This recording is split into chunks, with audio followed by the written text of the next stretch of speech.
नमस्कार। प्रादेशिक समाचार के साथ मैं मुग्धा तिवारी। पहले मुख्य समाचार। प्रधानमंत्री नरेंद्र मोदी ने कहा, विभिन्न क्षेत्रों के लिए केंद्र सरकार की उत्पादन से जुड़ी प्रोत्साहन योजनाएं विनिर्माण को बढ़ावा देने का सर्वोत्तम अवसर। रक्षा मंत्री राजनाथ सिंह ने 26वें हुनर हाट का किया उद्घाटन। कहा, Hunar Haat vocal for local पर जोर देती है, जो आत्मनिर्भर भारत का है आधार। राज्य में पिछले 24 घंटे में 10,834 फ्रंटलाइन वर्कर्स का किया गया टीकाकरण।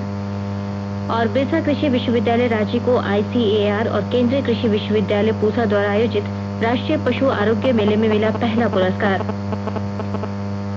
कोविड-19 महामारी के खिलाफ देश एकजुट होकर लड़ रहा है।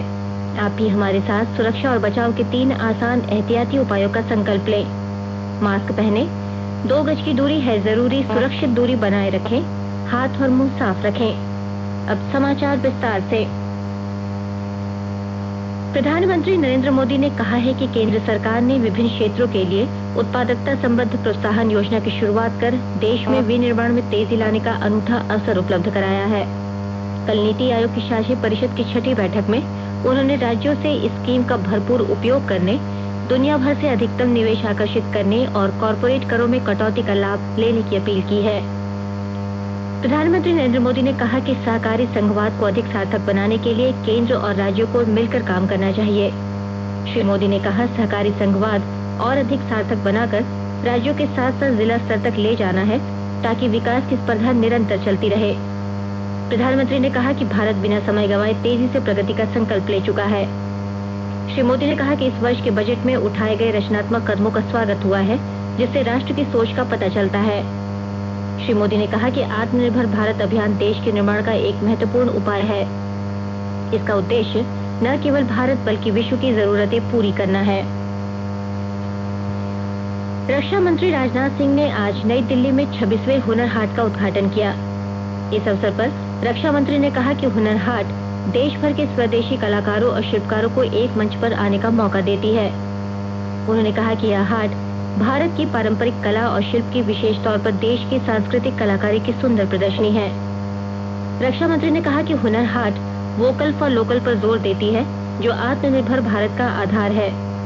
उन्होंने कहा कि हुनर हाट न केवल पारंपरिक कलाकारों और शिल्पकारों को समान मंच उपलब्ध कराती है, बल्कि देश की समृद्ध संस्कृति और परंपरा को भी दर्शाती है। श्री सिंह ने यह भी कहा कि यह हाट कलाकारों की कला और शिल्प को राष्ट्रीय और अंतर्राष्ट्रीय पहचान देने में महत्वपूर्ण भूमिका निभाती है। इससे उन्हें अपने उत्पादों का उचित मूल्य मिलता है। उपभोक्ता, खाद्य और सार्वजनिक वितरण मंत्री पीयूष गोयल ने कल कहा है कि एक राष्ट्र एक मानक स्थापित करने का समय आ गया है। इससे मानक स्थापित करने का वैश्विक लक्ष्य प्राप्त करने वाला भारत विश्व नेता बन जाएगा। भारतीय मानक ब्यूरो BIS के कार्यों की समीक्षा करते हुए श्री गोयल ने कहा कि लोगों को गुणवत्ता प्रमाण पत्र प्राप्त करने के लिए विदेश जाने की जरूरत नहीं होनी चाहिए। भारत में विश्व स्तर की जांच प्रयोगशाला की जरूरत पर बल देते हुए उन्होंने कहा कि इसके लिए आधुनिक उपकरण और अत्याधुनिक प्रौद्योगिकी की आवश्यकता है।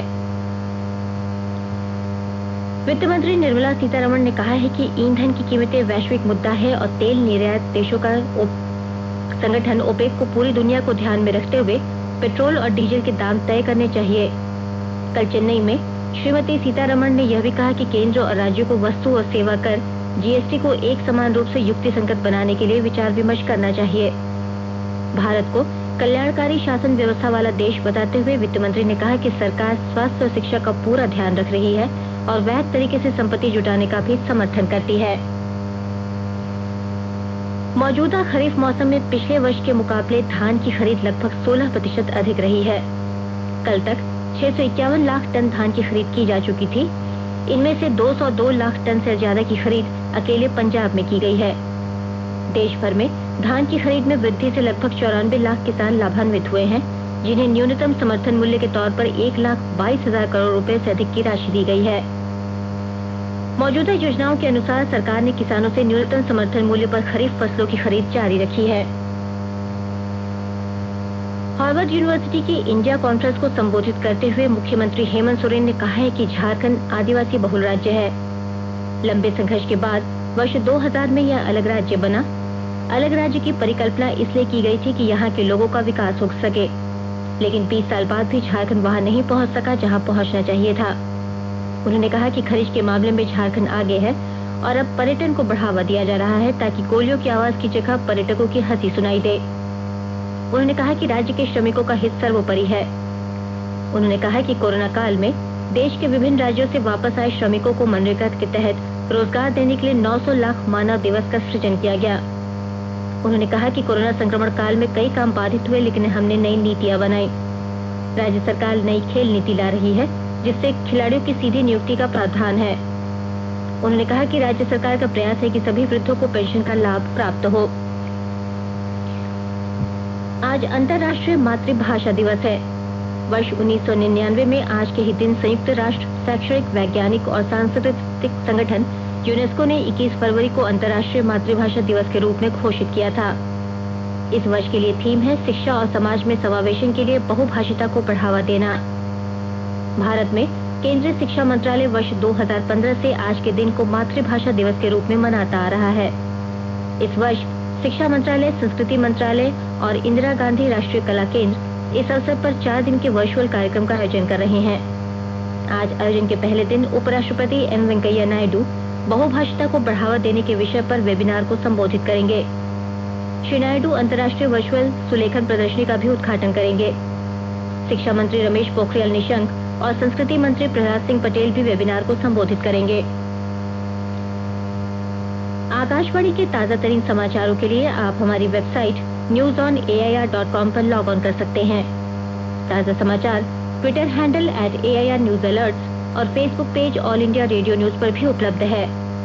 आप प्रादेशिक समाचार एकांश के ट्विटर हैंडल @AIRNews_Ranchi और Facebook page AIR news Ranchi के अलावा YouTube channel AIR news Ranchi पर भी हमारे बुलेटिन सुन सकते हैं।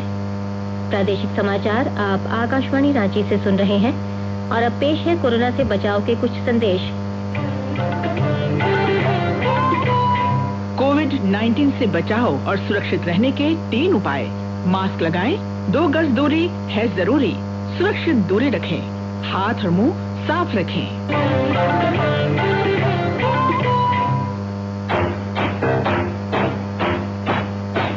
चलो मिलकर एक शुरुआत करें, चलो एक फैसला आज करें, मास्क नहीं तो ठोकेंगे, कोरोना को रोकेंगे, चलो एक इरादा करते हैं, चलो एक इरादा करते हैं, मास्क नहीं तो ठोकेंगे, कोरोना को रोकेंगे। भारत सरकार द्वारा जनहित में जारी। देश में अब तक 1 करोड़ 7 लाख से अधिक लोगों को कोविड का टीका लगाया जा चुका है। स्वास्थ्य मंत्रालय ने बताया कि पिछले 24 घंटों के दौरान 5,27,197 लोगों का टीकाकरण किया गया। इस बीच कोविड से ठीक होने की दर 97.27% हो चुकी है। अब तक 1 करोड़ 6,78,000 से अधिक रोगी इस संक्रमण से स्वस्थ हो चुके हैं। राज्य में कोरोना संक्रमित मरीजों की संख्या में लगातार कमी आई है। पिछले 24 घंटे में 37 नए कोरोना संक्रमित मिले हैं, वहीं 45 मरीज स्वस्थ हुए हैं। प्रदेश में अब कुल सक्रिय मरीजों की संख्या 467 रह गई है। अब तक 1,17,977 मरीज स्वस्थ हो चुके हैं। झारखंड में कोरोना संक्रमितों के स्वस्थ होने की दर 98.70% है। राज्य में चल रहे टीकाकरण के तहत कल 10,834 हेल्थ केयर वर्कर को वैक्सीन का दूसरा डोज दिया गया। नियमित टीकाकरण से छूटे बच्चे और गर्भवती महिलाओं को टीका देने के लिए कल से विशेष अभियान चलाया जाएगा। 10 जिले रांची, चतरा, लातेहार, पाकुड़, पलामू, गिरिडीह, गोड्डा, देवघर, दुमका और गढ़वा जिले में यह अभियान चलेगा। मिशन इंद्रधनुष कार्यक्रम के तहत इस अभियान का पहला चक्र कल से 8 मार्च तक और दूसरा चक्र 22 मार्च से 5 अप्रैल तक चलाया जाएगा। इसके तहत जो भी गर्भवती महिलाएं और बच्चे नियमित टीकाकरण से वंचित रह गए हैं, उनका टीकाकरण किया जाएगा। बोकारो जिले में उन शिक्षण संस्थानों के विरुद्ध कार्रवाई की जाएगी जो कोरोना काल में शिक्षण शुल्क जमा नहीं कर पाने वाले छात्रों को परीक्षा से वंचित करेंगे। विस्तृत ब्यौरा दे रहे हैं हमारे बोकारो संवाददाता। बोकारो जिले के ऐसे स्कूल एवं शिक्षण संस्थानों के खिलाफ कड़ी कार्रवाई की जाएगी जो शिक्षण शुल्क नहीं जमा करने वाले छात्र छात्राओं को परीक्षा से वंचित रखने की चेतावनी दे रहे हैं। ऐसे स्कूल और शिक्षण संस्थानों के प्रति उपायुक्त राजेश सिंह ने कड़ा रुख अख्तियार किया है। उन्होंने स्पष्ट निर्देश दिया है कि कोविड संक्रमण काल के दौरान शिक्षण शुल्क नहीं देने वाले छात्र छात्राओं को परीक्षा से वंचित नहीं किया जा सकता। उपायुक्त ने अपने आदेश में कहा है कि केंद्र और राज्य सरकारों ने समय समय पर इस बाबत निर्देश भी जारी किया है। उन्होंने बताया है कि जिले के बहुत सारे अभिभावकों द्वारा स्कूल और शिक्षण संस्थानों के मनमानी करने की शिकायत की गई है। मनोज कुमार, आकाशवाणी समाचार, बोकारो। ICAR और केंद्रीय कृषि विश्वविद्यालय पूसा द्वारा बिहार में आयोजित किए गए 2 दिवसीय राष्ट्रीय पशु आरोग्य मेले में बिरसा कृषि विश्वविद्यालय रांची को पहला पुरस्कार मिला है। विश्वविद्यालय के कुलपति डॉक्टर ओंकार नाथ सिंह ने इस उपलब्धि पर प्रदर्शन लगाने वाले कृषि विज्ञान केंद्र गढ़वा और सिमडेगा की टीम को बधाई दी है। BAU द्वारा मेले में विकसित सूकर नस्ल और मुर्गी नस्ल को प्रदर्शित किया गया था। सरायकेला खरसावां जिले में बेरोजगारों को रोजगार उपलब्ध कराने के लिए औद्योगिक संस्थानों की मांग पर युवाओं को विभिन्न ट्रेडों में प्रशिक्षित किया जाएगा। यह कार्यक्रम स्किल डेवलपमेंट योजना के द्वारा होगा। जिले में बेरोजगारों को स्किल डेवलपमेंट योजना के प्रति जागरूक करने के लिए कल उपायुक्त अरवा राजकमल एवं उप विकास आयुक्त प्रवीण कुमार गगराई ने वाहन को हरी झंडी दिखाकर रवाना किया। उपायुक्त ने बताया कि यह जागरूकता वाहन प्रत्येक प्रखंड में एक दिन कर कुल 9 दिन भ्रमण करेगी, जिसके माध्यम से प्रखंड अंतर्गत सभी इच्छुक छात्र जिनकी उम्र 18 से 35 साल के बीच है, चाहे वह लड़का हो या लड़की, कौशल विकास से संबंधित सभी जानकारी प्राप्त कर सकते हैं। चतरा के इटखोरी स्थित मां भद्रकाली मंदिर परिसर में संचालित 3 दिवसीय राजकीय इटखोरी महोत्सव के दूसरे दिन कई सांस्कृतिक कार्यक्रम का आयोजन किया गया। BSF जवानों ने भी रंगारंग प्रस्तुति दी। सांस्कृतिक संध्या में विश्व विख्यात बांसुरी वादक चेतन जोशी ने भी लोगों को अपनी बांसुरी की धुन पर मनोरंजन किया। इसके अलावा स्थानीय कलाकारों ने भी कई कार्यक्रम प्रस्तुत किए। पलामू जिले के पाटन थाना क्षेत्र के केल्हार गांव के एक गैस गोदाम में आग लग गई, जिससे 5 कर्मचारी झुलस गए। इनमें गंभीर रूप से जख्मी 2 कर्मचारियों को बेहतर इलाज के लिए रांची रिम्स रेफर कर दिया गया है। वहीं 3 का इलाज मेदिनीनगर MMCM में चल रहा है। गैस लीकेज की घटना खाना बनाने के दौरान हुई। गैस गोदाम के कमरे में कुछ मजदूर खाना बना रहे थे। इसी बीच लीकेज से आग लग गई। आग पर तत्काल काबू पा लिया गया। उत्तराखंड में ग्लेशियर टूटने के बाद हुई तबाही से लापता बेटहट पंचायत के 9 मजदूरों में से एक मजदूर का शव मिलने के बाद कल लोहरदगा लाया गया। गोड्डा जिले के गांधी मैदान में आज से आगामी 25 फरवरी तक राज्य स्तरीय सीनियर वॉलीबॉल प्रतियोगिता का आयोजन शुरू हो रहा है। इस राज्य स्तरीय प्रतियोगिता में झारखंड राज्य के सभी जिलों की टीमें भाग लेंगी। राजधानी रांची सहित राज्य के कुछ हिस्सों में आज मौसम में बदलाव होगा। दिन के तापमान में बढ़ोतरी होने की संभावना है। मौसम विभाग ने संभावना जताई है कि अगले 2-3 दिनों के दौरान न्यूनतम तापमान में 2 से 3 डिग्री की गिरावट हो सकती है। इस वजह से सुबह में ठंड का एहसास होगा। अंत में मुख्य समाचार एक बार फिर। प्रधानमंत्री नरेंद्र मोदी ने कहा, विभिन्न क्षेत्रों के लिए केंद्र सरकार की उत्पादन से जुड़ी प्रोत्साहन योजनाएं विनिर्माण को बढ़ावा देने का सर्वोत्तम अवसर। रक्षा मंत्री राजनाथ सिंह ने 26वें हुनर हाट का किया उद्घाटन। कहा, Hunar Haat vocal for local पर जोर देती है, जो आत्मनिर्भर भारत का है आधार। राज्य में पिछले 24 घंटे में 10,834 फ्रंटलाइन वर्कर्स का किया गया टीकाकरण। और बिरसा कृषि विश्वविद्यालय रांची को ICAR और केंद्रीय कृषि विश्वविद्यालय पूसा द्वारा आयोजित राष्ट्रीय पशु आरोग्य मेले में मिला पहला पुरस्कार। इसके साथ ही आकाशवाणी रांची से प्रादेशिक समाचार का ये बुलेटिन समाप्त हुआ। नमस्कार। घर में रहिए, सुरक्षित रहिए और सुनते रहिए आकाशवाणी।